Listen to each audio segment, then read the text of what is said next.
देखो इसका मतलब डे टू डे लाइफ में वो इंटरफेयर करता है और ये देख रहा है वो। मैं तर्कों की श्रृंखला में राउंड 2 के लिए मुफ्ती साहब को आमंत्रित कर रहा हूं। आपके पास एक बार फिर से 7 मिनट का वक्त है। शुक्रिया। जनाब जावेद अख्तर साहब कई मर्तबा दोहरा रहे हैं कि फेथ का मतलब बताइए, फेथ का मतलब बताइए। मैंने बता दिया, फेथ सही भी होता है, गलत भी होता है। और आज हम फेथ पे बात नहीं कर रहे, हम ट्रुथ और डज गॉड एग्जिस्ट पे बात कर रहे हैं। क्या डज गॉड एग्जिस्ट, ये ट्रुथ यानी गॉड है या नहीं है, इसमें से दोनों ट्रुथ क्या है। अब आप उसे फेथ कह लें, बिलीफ कह लें, नॉट माई बिजनेस। उसके बाद आपने कहा कि भाई सवाल करने से मजहब रोकता है। मैं कहता हूं जो रोकता है वो रोकता होगा, मैं नहीं रोकता, बल्कि सवाल करें, सवाल करना चाहिए। सवाल कर करके तो हम आगे बढ़ते हैं, तरक्की करते हैं, और इसीलिए मैं आज यहां पे आया हूं। लेकिन सवाल सिर्फ खुदा से नहीं होगा, आपसे भी होगा। सवाल एथिज्म से भी होगा, सवाल सिर्फ मजहब से नहीं होगा, सबसे होगा। और आज मैं सवाल करूंगा और उम्मीद है कि आप जवाब देंगे। अभी तक आपने वैसे कॉन्टिंजेंसी आर्गुमेंट का कोई जवाब नहीं दिया। चलें, आपने कहा यूनिवर्स के बारे में इटर्नल क्यों नहीं बोल देते। ये चूंकि लॉजिकली पॉसिबल ही नहीं है कि यूनिवर्स इटर्नल हो। यूनिवर्स एक कॉन्टिंजेंट चीज है जो टाइम एंड स्पेस के पाबंद है, टाइम एंड स्पेस से बाउंड है। जो टाइम एंड स्पेस से बाउंड होगा वो कॉन्टिंजेंट होगा, जो कॉन्टिंजेंट होगा वो उसकी बिगिनिंग हुई होगी, जिसकी बिगिनिंग हुई होगी वो इटर्नल नहीं हो सकता। ये तो कॉमन सी बात है। आपने कहा कि किसी मजहबी किताब में डायनासोर का जिक्र नहीं है। अफसोस कि आज तक किसी मैथमेटिक्स की किताब में मुझे डायनासोर का जिक्र नहीं मिला। तो इसका मतलब मैथमेटिक्स की किताब बेकार है? नहीं, उसका वो टॉपिक नहीं है। रेवलेशन का और मजहबी किताबों का टॉपिक ये नहीं है कि आपको आके बताए साइकिल कैसे बनाते हैं, या आकर ये बताएं कि जो है डायनासोर कब था। वो तो मोरालिटी सिखाने आया है, गॉड के बारे में बताने आया, नॉन फिजिकल रियलिटी की हकीकत को सिखाने के लिए आया। रिलीजियन साइंस को रोकता है? नहीं रोकता। अगर रोकता है तो गलत करता है। रिलीजियन साइंटिज्म को रोकता है, जिसमें हमारे जावेद साहब मुब्तला हैं। साइंस और साइंटिज्म में फर्क है। साइंटिज्म यह है कि आप समझें कि साइंस और साइंटिफिक मेथोडोलॉजी ये नॉलेज को हासिल करने का वाहिद सोर्स ऑफ नॉलेज है। यह है साइंटिज्म। हम इसे रिजेक्ट करते हैं। हम साइंस को तो तरक्की करते हैं। भाई आप हमारी पूरी तारीख कर लें, पढ़ लें तो आपको पता चल जाएगा। बहरहाल ये अलग टॉपिक है। उसके बाद इन्होंने एक लफ्ज कहा, वेटिकन ने फतवा दिया। वेटिकन का फतवे से कोई ताल्लुक नहीं है, दोनों कॉन्ट्राडिक्टरी अल्फाज हैं। उसके बाद उन्होंने कहा कि भाई हमें नहीं मालूम। अगर नहीं मालूम तो क्लियरली कह देना कि नहीं मालूम है, इसमें क्या हर्ज है।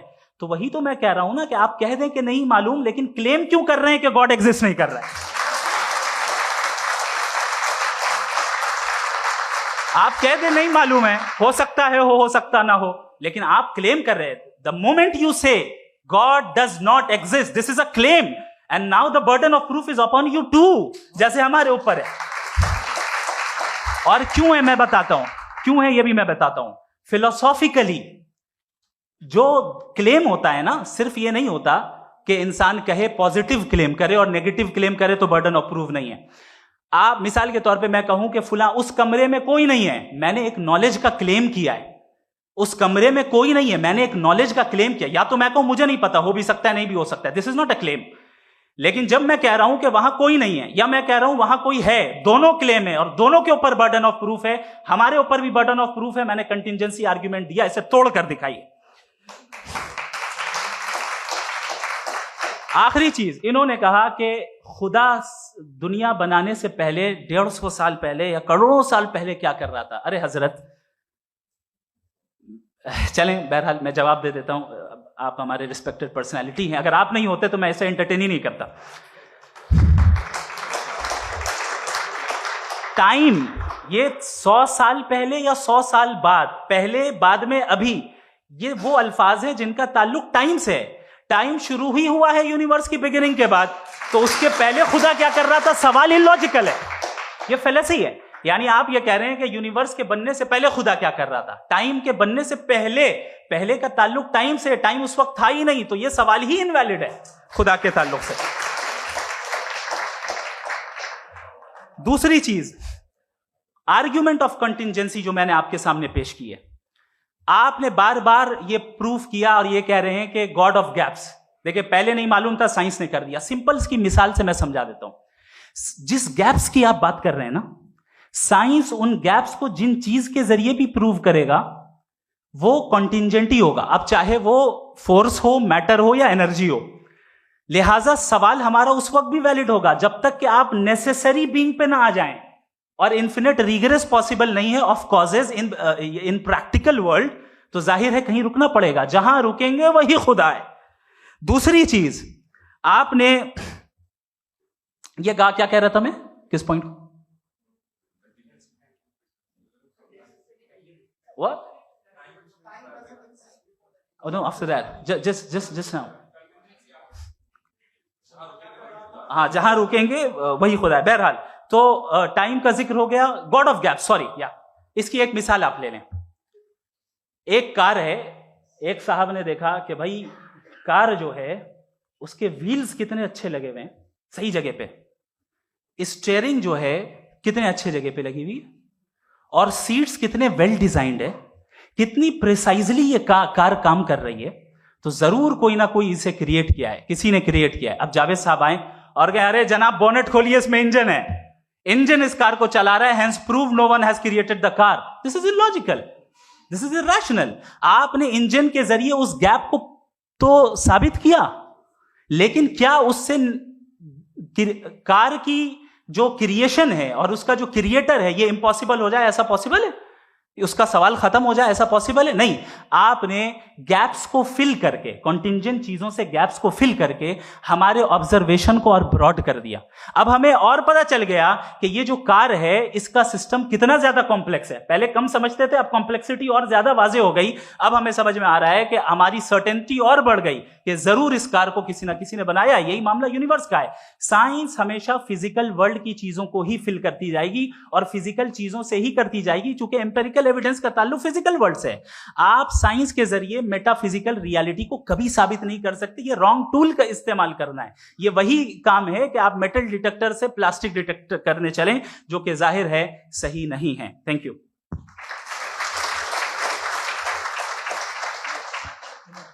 जी, ये आर्ग्यूमेंट का राउंड 2 है। हाँ। 7 मिनट है। पहले तो मैं आपसे अर्ज करूं कि आपने कहा कि जब कायनात ही नहीं थी तो वक्त भी नहीं था, कुछ भी नहीं था। कैसे नहीं था? खुदा था। एक एग्जिस्टेंस तो था ना खुदा का। तो जब खुदा था तो वक्त भी होगा। ऐसा नहीं है कि कुछ भी नहीं था, खुदा था। अच्छा, बाकी ये कि आपने कहा साहब आप साबित कीजिए, आपके पास भी लॉजिक है, मेरे पास भी लॉजिक है। आप मेरा जिम्मेदारी नहीं है साबित करना कि खुदा है। बर्ट्रैंड रसल ने बड़ी अच्छी बात कही।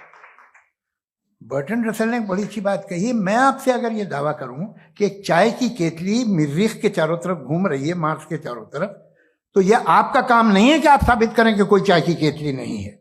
ये मेरा काम है, मैंने दावा किया है। ये दावा तो मजहबी लोग करते हैं कि खुदा है। मैं क्यों साबित करूं कि नहीं है? जब तक आप मुझे कन्विंस नहीं कर देंगे मैं नहीं मानूंगा। आपकी जिम्मेदारी है, मेरी जिम्मेदारी नहीं है। दोयम ये कि ये जो आप कह रहे हैं, जो गैप्स हैं, ये गैप जब जब किसी मजहब को चैलेंज करते हैं, जब ऐसा कोई बात आती है तो हंगामा हो जाता है कि जब वो चैलेंज करें किसी फेथ को। ये तमाम साइंस जो है इसे मुख्तलिफ जगहों पे मुख्तलिफ वक्तों में मजहब ने रोकने की कोशिश की है। ये किताब है religion and science, Bertrand Russell की, पढ़िएगा, अच्छी लगेगी आपको। तारीख ही है साइंस, मजहब की साइंस से उसका यही रिश्ता है। अच्छा, अब ये हम सोचें कि बहरहाल ये वजूद जो है मजहब और ये बिलीव इन गॉड इंसान को बेहतर बना देता है। तो एक काम कीजिए, हिंदुस्तान वर्ल्ड का नक्शा लीजिए और मार्क कीजिए कि रिलीजन कहाँ कहाँ ज़्यादा है, कहाँ कहाँ, चाहे वो लैटिन अमेरिका हो या मिडल ईस्ट हो या फार ईस्ट हो या हिंदुस्तान के वो इलाके जहाँ मजहबियत ज़्यादा है। रख दीजिए नक्शा अलग। अब दूसरा नक्शा कि कहाँ कहाँ नाइंसाफ़ी, रिप्रेशन, औरतों के हुकूक की पामाली, जुल्म, डिक्टेटरशिप कहाँ है। नक्शा एक ही होगा। तो आप मुझे बताएं कि जो इसका तरकीब इस्तेमाल क्या है। खुदा का तरकीब इस्तेमाल तो बताइए। आप छोटी सी दवा सड़क पे बेचते हैं, उसकी भी तरकीब इस्तेमाल बताते हैं। इसके इस्तेमाल से तो फायदे नहीं हुआ किसी को। जो सारे के सारे खराब मुल्क हैं, खराब समाज है, वो सारे जुल्म खुदा के नाम पे करते हैं। वो गलत करते हैं सही करते हैं, मुझे क्या लेना देना उससे। इस्तेमाल से मालूम होता ना। एक विस्की की बोतल कभी शायद देखी हो आपने, लाल रंग की होती है, उस पर रोशनी और छिपड़ा इंतहाई खूबसूरत लगती है, क्या बिगाड़ रही है किसी का? उसका इस्तेमाल गलत है, इसलिए आप उसे नापसंद करते हैं। इसका इस्तेमाल गलत है, इस तसव्वुर का इस्तेमाल ही गलत है और हमेशा से गलत हुआ है। आप देख लीजिए, इंसानी तारीख देख लीजिए, आज देख लीजिए, हिंदुस्तान देखिए, दुनिया देख लीजिए, क्या हो रहा है। इसे कैसे इस्तेमाल कर रहे हैं? फेथ वाले लोग क्या फेयर हैं, जस्ट हैं, जो अपने खुदाओं पे यकीन रखते हैं? वो किस तरह के लोग हैं? वो लोगों को इंसाफ देते हैं, वो बेहतर इंसान बने। तो इस दवा का फायदा क्या है? चलो बहुत फायदा हो रहा तो मैं इस्तेमाल कर लूंगा, मुझे तो इस दवा का कोई फायदा दिखता ही नहीं। मुझे तो ऐसा लगता, मैं एक और बात बताऊं, अगर कोई आदमी मजहबी है और अच्छा आदमी है तो मैं उसकी बहुत इज्जत करता हूं, इसलिए कि मेरा ख्याल है मजहबी आदमी का अच्छा होना मुझसे अच्छा होने से ज्यादा मुश्किल है। भाई हर चीज की एक लिमिट है। आप इतना भाग सकते हैं, इतना नहीं भाग सकते, इतना वजन उठा सकते, इतना नहीं उठा सकते, इतना दूर देख सकते, इतना दूर नहीं देख सकते। उसी तरह कॉमन सेंस कहता है कि आप में नेकी का भी एक कोटा होगा। अब आप अगर सुबह जाते हैं अपनी इबादत गाह और इबादत करते हैं, तो बाहर निकलते हैं तो आप तो यही महसूस करते हैं कि आपने एक बहुत अच्छा काम किया, आपकी नेकी का एक बहुत बड़ा कोटा खर्च हो गया जिससे किसी का कोई फायदा नहीं। मैं तो नहीं जाता हूं तो मुझे तो किसी को खाना खिलाना पड़ेगा, किसी बेवा की मदद करनी पड़ेगी, मैं अपना कोटा कैसे कंज्यूम करूं? आप अपना कोटा, सारे मजहबी लोग इंतहाई यूजलेस कामों में यूज करते हैं। उसके बाद भी अगर आप में बच्ची है थोड़ी सी शराफत, तो भाई वाह क्या बात।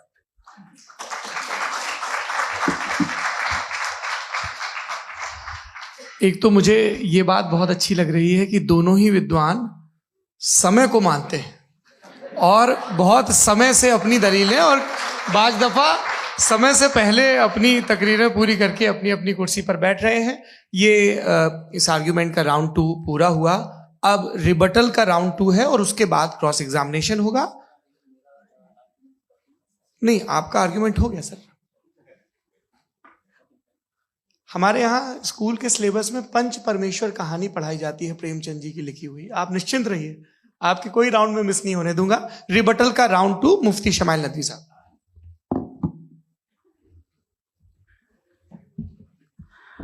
असल में जो हकीकी प्रॉब्लम है, असल प्रॉब्लम है, वो ये है कि जावेद साहब के पास कॉन्सेप्ट ऑफ गॉड क्लियर नहीं है। इन्होंने कहा कि कायनात से पहले खुदा तो था, तब भी तो टाइम होगा।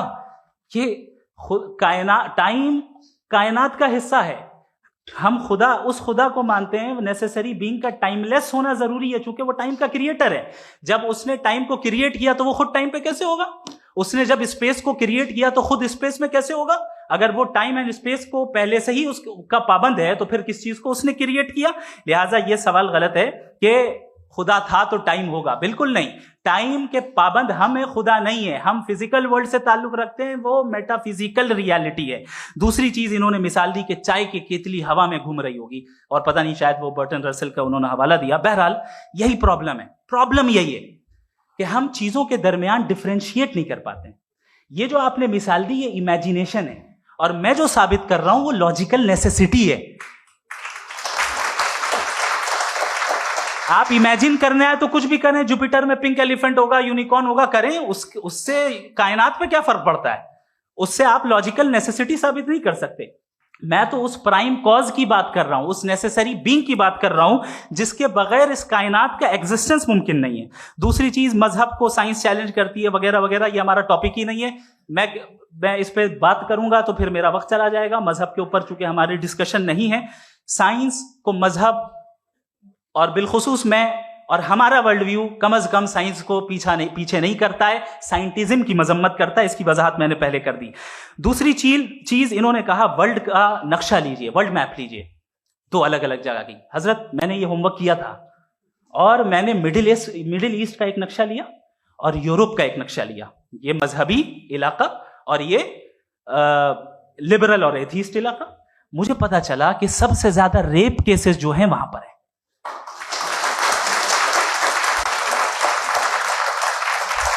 मुझे ये पता चला यूएन की रिपोर्ट के मुताबिक, मैं अपने घर से नहीं लेके आ रहा, कि जो वर्किंग वुमेन है यूरोपियन कंट्रीज में, उसमें 81% वुमेन सेक्सुअल हैरेसमेंट का वर्क में शुमार हो रही है। ये मिडिल ईस्ट में नहीं हो रहा है, वो मजहबी लोग हैं इसलिए नहीं हो रहा है। दूसरी चीज, आपने ये कहा कि मजहबी आदमी का अच्छा होना हमारे अच्छे होने से बहुत मुश्किल है, बहुत मुश्किल है। तो इसका मतलब यह है कि गॉड के अलावा आपके पास अच्छे और बुरे का कोई स्टैंडर्ड है। मैं चाहूंगा कि कन्वर्सेशनल स्टाइल वाले डिस्कशन और सेगमेंट पे इसी पे बात कर लेते हैं। Thank you very much.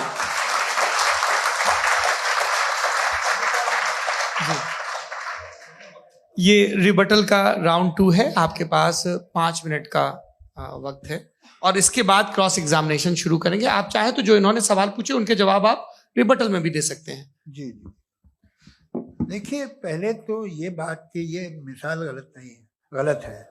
इन्होंने पहले ही हमको डिसार्म कर दिया। कह लिया अकल से मामला सॉल्व नहीं हो सकता, लॉजिक से आप पहुंच नहीं सकते। ये एक मेटाफिजिकल चीज़ है। मेटाफिजिकल अजीब सा लफ्ज़ है, ठीक से किसी को माने नहीं मालूम इसके, तो ऐसा लगता है कुछ बड़ी चीज़ है। अरे भाई क्या होता है मेटाफिजिकल, बताओ, खड़ी हो। ये एक लफ्ज़ है जो कहीं भी इस्तेमाल हो जाता है।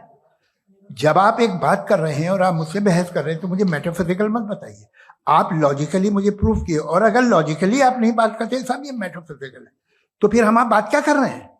मेरा आपका किस जबान में कॉन्वर्सेशन होगा? और ये कहना कि वक्त पहले नहीं था, तो फिर क्यों कहते हैं ये हमेशा से और हमेशा रहेगा?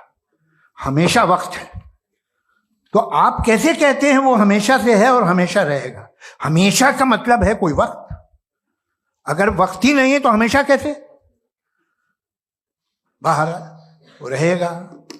अब मैं ये देखता हूं, आपने कहा ना कि वहां रेप ज्यादा होते हैं, तो हम एक बात देखते हैं कि ये दुनिया जिस पे वो कादर मुतलक है, जिसकी मर्जी के बगैर पत्ता भी नहीं हिलता, ओमनीपोटेंट है, ये दुनिया चल कैसे रही है? और इस दुनिया का हाल क्या है? 45,000 बच्चे जो 10 साल की उम्र से कम थे वो गाजा में मरे। भूख से काला हांडी में बच्चे मरते हैं और डिप्थेरिया से मरते हैं। डिप्थेरिया अजीब मर्ज है, गले में जाली बनना शुरू होती है, बच्चा नीला हो जाता है, गरीब का बच्चा, इसलिए कि उपास इलाज। ये कादर मुतलक है जो चाहे कर दे, इससे आप दुआएं मांगते हैं हमारी ये काम कर दे वो कर दे, तो इसका मतलब डे टू डे लाइफ में वो इंटरफेयर करता है और ये देख रहा है वो। अगर वो वाकई भी है फॉर डिस्कशन सेक, तो मैं जब दुनिया देखता हूं तो मेरे दिल में उसके लिए कोई इज्जत नहीं पैदा होती।